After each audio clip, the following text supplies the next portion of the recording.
En general, la gente de mi generación, no, pues casarse, tener hijos y seguir la vida así. Y a uno, y no esa pasión que le despierta a uno al estudio de un arte, que es una pasión, es un deseo de aprender cada vez más, de mejorarse, de poder llevar más lejos al alumno que está delante, darle más luces, abrirle más compuertas. A finales del siglo XIX el papel de la mujer era pues tocar en las veladas familiares, en las casas de las familias pudientes había un piano, ese piano era tocado por las señoritas de la familia, eso las hacía como un buen partido, era una mujer súper bien criada, bien educada. Sí, porque digamos, la historia nos ha mostrado que cuando los pianos llegan aquí concretamente a Colombia, que llegan por barco y que llegan a las residencias, digamos, de las personas que pueden acceder a ese instrumento, se vuelve como el instrumento de las señoritas, de las damas.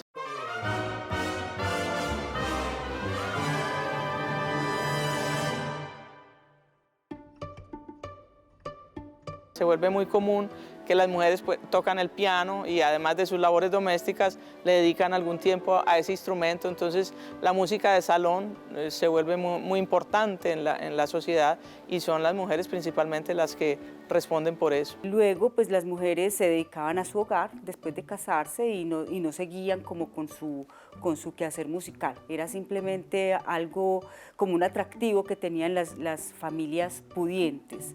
El nivel musical no era tan grande, de hecho, pues como era para un espacio doméstico, entonces el nivel musical no era de grandes exigencias técnicas, estaba destinado a los hombres.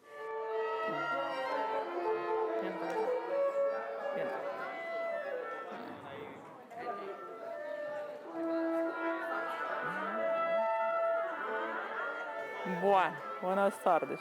El rol o la confianza también que asume la mujer en una participación colectiva también se pone en riesgo o se cuestiona porque si esos grupos que tienen que viajar tienen una presencia femenina, pues a esas mujeres hay que vigilarlas también para que tengan un comportamiento ético y moral durante el viaje y no vayan a suceder cosas moralmente censurables, ¿cierto? Exactamente, es que eso no era bien visto, no era bien visto moralmente hablando, pues tenían como, las estaban protegiendo sí, de otras cosas que podían pasar.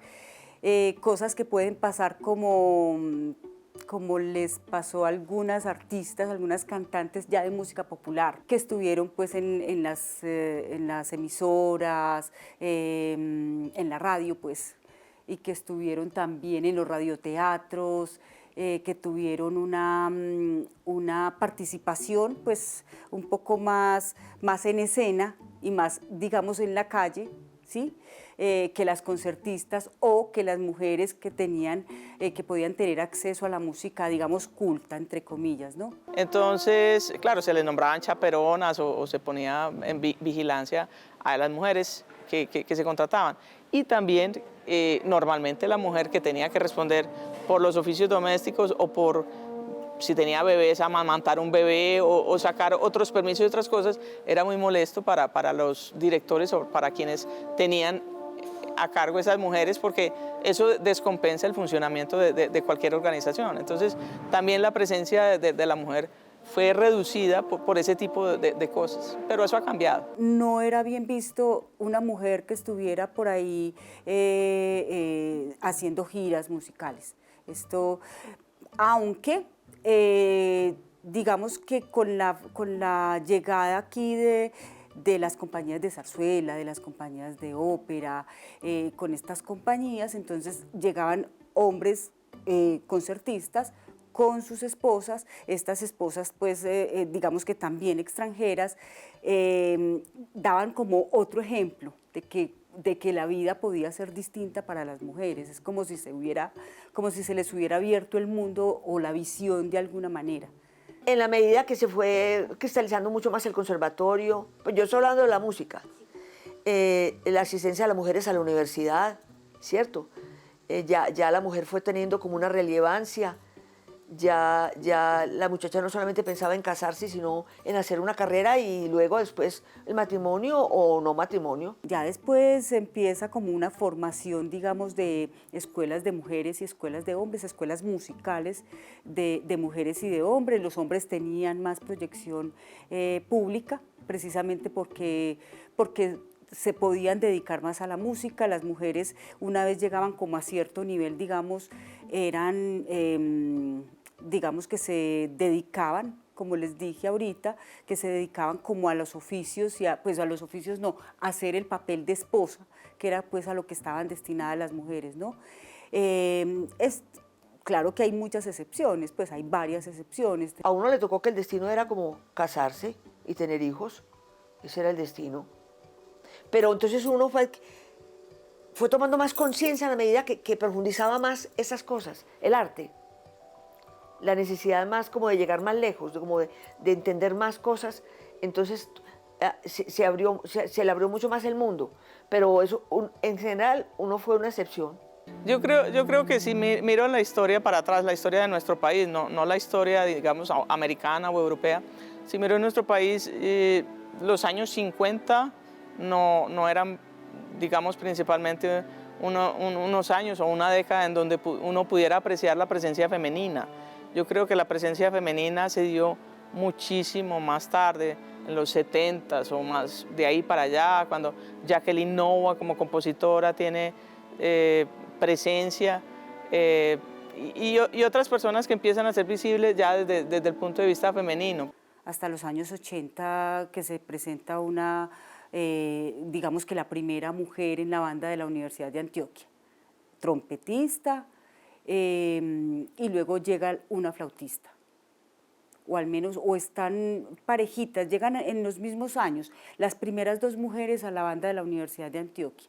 La mujer está metida principalmente como en el campo del canto, porque en la zarzuela le permiten asumir roles y porque las óperas y todo lo que se hace con ese tipo de producciones necesitan del elemento femenino, ¿cierto?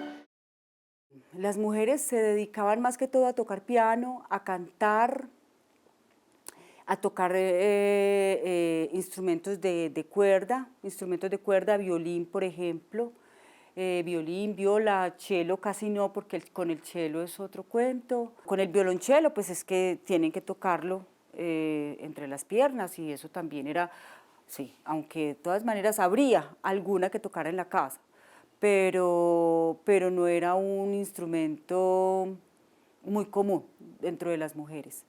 Pero digamos, mujeres violinistas, mujeres chelistas, mujeres intérpretes, en el campo de la música es una aparición más tardía, digamos los 70s, claro que ya había pianistas, ¿cierto? Pero los 70, los 80, de ahí para adelante hay como un desarrollo más concreto para la mujer. Pero la trompeta, por ejemplo, es un instrumento que está destinado a la música de la calle. Era un instrumento para los mariachis o para la música de baile, para la música tropical, pero no era un instrumento así como muy, digamos, apropiado, como dijiste, entre comillas, y pues el trombón impensable. O sea, los instrumentos de bronce son muy, sí, es muy extraño, bueno, o era muy extraño en ese momento ver a una mujer tocando estos instrumentos de bronce, sobre todo de bronce. Cecilia y Consuelo, ¿por qué son importantes y por qué se vuelven referentes? Con Consuelo hay otras maestras de piano u otras maestras de piano de la época pues, de Teresita o de la época de Marta Gudel o de Doña Consuelo, pues que fueron de todas maneras esos referentes pedagógicos. Pero quien, digamos, es la encargada como de abrir un camino hacia el piano, independientemente de que fueran mujeres o hombres, es la maestra Consuelo Mejía. ¿Ese es de qué? ¿Y este es qué? ¿Un intervalo? ¿De qué? Pero ser un buen pedagogo es menos visible, menos visibilizado, menos famoso, pero digamos que mucho más valioso. Consuelo es eso. Consuelo es Es una mujer que ha hecho de la Escuela del Piano en Medellín algo importante.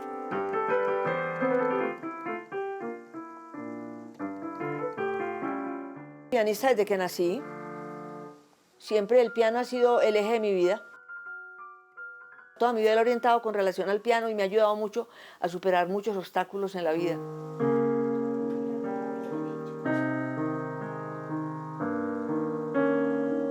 Yo empecé como desde los 8 años en el colegio, de las semanas de la presentación.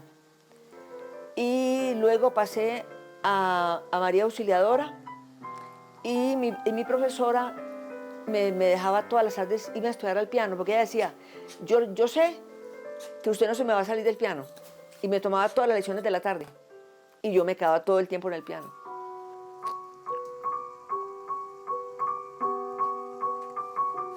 Tengo un temperamento como reposado, como muy reflexivo, muy fácil puede confundirse que tuviera vocación. Entonces terminé de estudiar y me fui de Salesiana, ¿cierto? Ellos me traían a Medellín a recibir clases y me iban a mandar a Italia. Y yo decía, Dios mío, yo pensaba desde el principio, yo no voy a ser para acá, esto no es mi vida, esto no va a ser para mí. Pero, ay Dios mío, mándame una cosa que me saque de aquí. Entonces, y me traían a Medellín con José a recibir clase cada 8 días desde La Ceja, clase de piano. Entonces, un día por la tarde, ya pasó el año y yo iba a pasar al noviciado.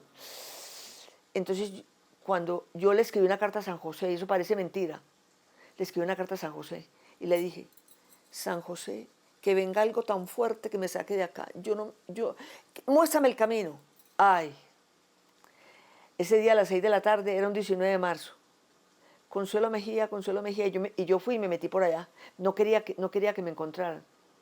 Cuando me llamó la madre, chica, te tienes que ir para tu casa. A tu madre le encontraron una cosa muy grave, un cáncer. Y tú eres la mayor y te tienes que hacer frente de la casa. Tienes que irte para la casa.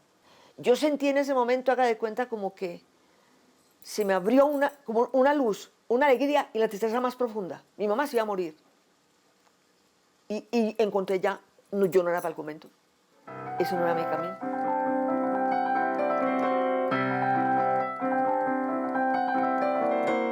Yo tenía 10 hermanos. Éramos 11. Y mi papá era una persona muy responsable, porque fue lo maravilloso que tuvimos nosotros. Que él fue una persona muy responsable. Y entonces a mí me tocaba cocinar, querer hermanos y correr para Bellas Artes a recibir clases de piano. Me levantaba a las 4 de la mañana a estudiar. Y no, fue una cosa así. No, sí, la música ha sido el eje de mi vida, el eje de mi vida. Todo ha sido con relación al piano, a la música, todo se ha movido, la que me ha sacado de todos los atolladeros, de todas las angustias.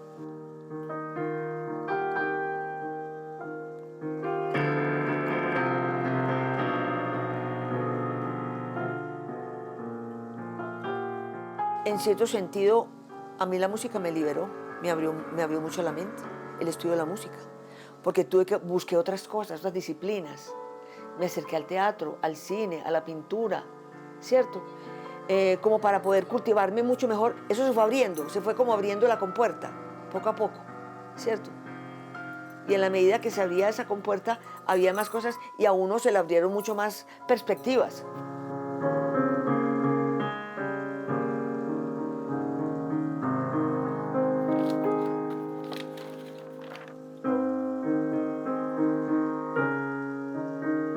Para la mujer siempre ha sido muy difícil los puestos directivos. Yo sí sé que a mí me tocó duro pues como la empezada porque me veía muy sola en el panorama, a pesar de que sé que otras mujeres e inclusive he tenido estudiantes y alumnas que se desarrollan en este campo. Tenemos la dirección de orquesta, precisamente es muy difícil por ser eso, directora de orquesta, cabeza visible de la orquesta, líder de ese instrumento que es una orquesta sinfónica.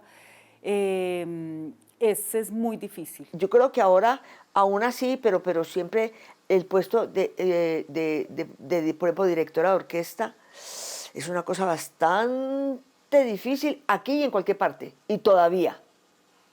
Tiene que ser una mujer brillantísima brillantísima, pues, una cosa así, sí, es muy, muy difícil. El papel para la mujer ha sido muy difícil.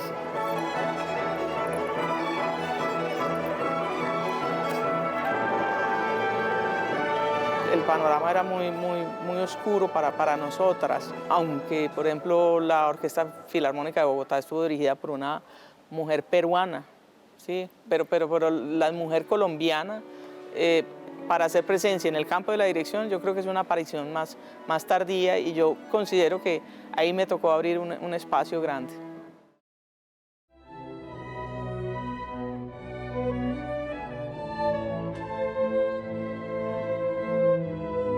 En el caso de la maestra Cecilia es la exquisitez y el poder dar con la agrupación lo máximo, no solo en afinación, sino en ensamble. También la pasión por enseñar teoría, armonía, la rigurosidad, la disciplina.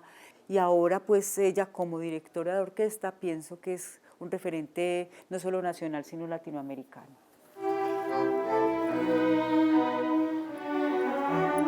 Mi vida musical yo creo que empezó desde muy pequeña con el entusiasmo que sentía por el canto, o por seguir las melodías, o por escuchar la radio, o por escuchar a mis padres cantar y tocar, mi papá el tiple, mi mamá cantar, por las reuniones donde yo apreciaba sobre todo eso, el hacer musical. Una vez recuerdo que el coro de la Universidad de Antioquia fue a ensayar a mi casa con el maestro Gustavo Yepes a la cabeza, y porque mi hermana mayor hacía parte de ese conjunto, y eso me impactó muchísimo, y yo creo que eso fue un punto como de inicio para que yo dijera, es que yo quiero estudiar música. Entonces ahí tuve la oportunidad de que me llevaran al Departamento de Música de la Universidad de Antioquia. En ese entonces tenía otro nombre, era el Conservatorio o la Escuela de Música, no recuerdo bien. Y bueno, pude acceder a clases de piano y a cantar, y a tener clases de solfeo, de teoría, en fin, paralelo a los estudios de bachillerato que empezaba en ese momento.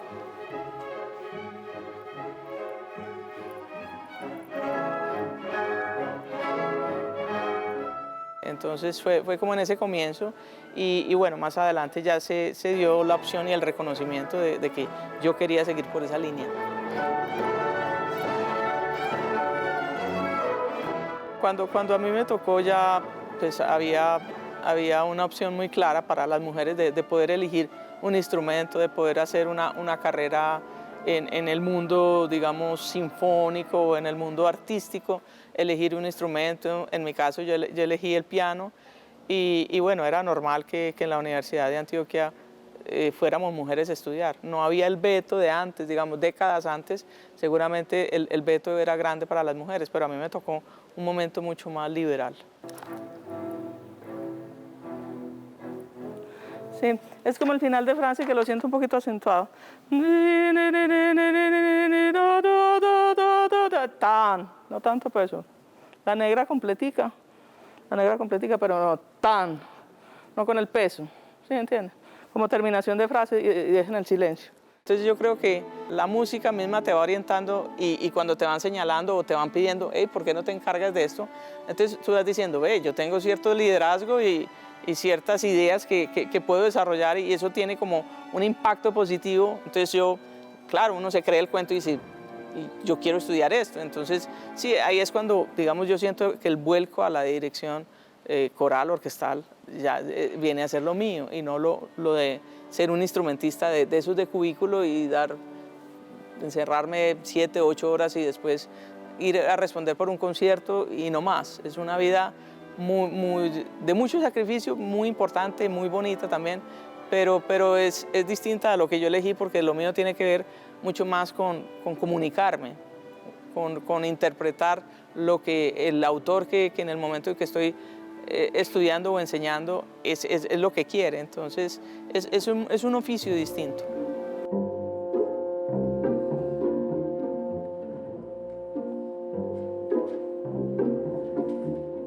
Entonces, sí, es como más bien un atreverse de las mujeres a a ponerse al frente de una orquesta y tener esa credibilidad, y pues ya la musicalidad se tiene, el talento se tiene, pero la credibilidad de los músicos, porque es que pararse ahí es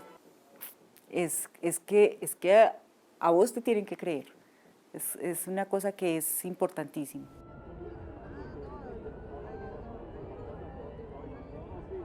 Que mi destino era el destino de la mujer común y corriente que se iba a sentar a su casa a criar hermanos y a cocinar. Ese era mi destino. Entonces me llama José Santamaría y me pone otra cosa. Y me dice, aquí tiene su beca, Consuelo. Va a estudiar con Ana Fiora. Así. Pues uno no se imagina, hay gente, nadie es importante, nadie es absolutamente indispensable, pero hay gente que se atraviesa en la vida de uno y que le marca a uno, él fue, en ese momento fue él. Porque entonces porque mi mamá siempre me dijo, el día antes de morir, el día de entrar en estado de coma, mi hija le va a tocar una carga muy dura, pero no se olvide de usted. Mi hija, no se olvide de usted. ¿No te parece una cosa muy providencial? No se olvide de usted. Entonces, José Santamaría llama a los 8 días. No se olvide de usted. Pues, era mi mundo, se me ponían aquí, pero yo para poder eso tenía que hacer una cantidad de cosas. Tenía que cumplir con mis deberes en la casa. Y mi papá jamás se opuso. Mi papá fue una ayuda enorme. En fin, no tuve ninguna oposición, pero tenía que pagar un precio muy alto de trabajar y trabajar para poder llegar allá, ¿cierto? Entonces fue muy importante. Entonces José fue para mí importantísimo. Yo sentí mucho el apoyo de un profesor, un maestro que murió recientemente, que se llama el maestro Rodolfo Pérez. Él me apoyó mucho, inclusive me ayudó a conseguir trabajo cuando yo todavía no era profesional y me apoyó mucho en el sentido espiritual, en el sentido musical, en el sentido didáctico, me aportó muchas cosas y yo a él le debo mucho y sentí que ese era como el gran apoyo mío porque fue como un padre musical para mí.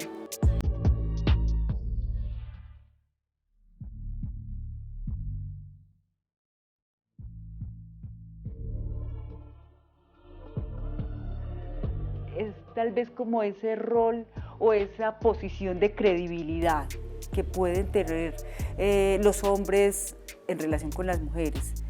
Yo pienso que las mujeres no creíamos que podíamos hacer todo eso que estamos haciendo. Entonces, y además, no solo que no creíamos nosotras mismas en eso, sino que no nos creían. Y aún hoy, aunque hay inclusión, yo digo, revisemos cuál es la programación que tiene una orquesta profesional en el mundo. ¿Cuántas compositoras, cuántas directoras están en su programación? ¿Hay una equidad de 50-50? No, no la hay. Y yo creo que va a tardar tiempo para que la haya, ¿cierto? Porque la programación eminentemente va a ser 70%, diría yo, va a ser masculina. Eso va a ir cambiando, pero hoy por hoy la equidad todavía no se da. Y bueno, también hay una cosa que es histórica, no hay tantas mujeres compositoras, no hay tantas mujeres directoras como para que la balanza se pueda cargar equitativamente.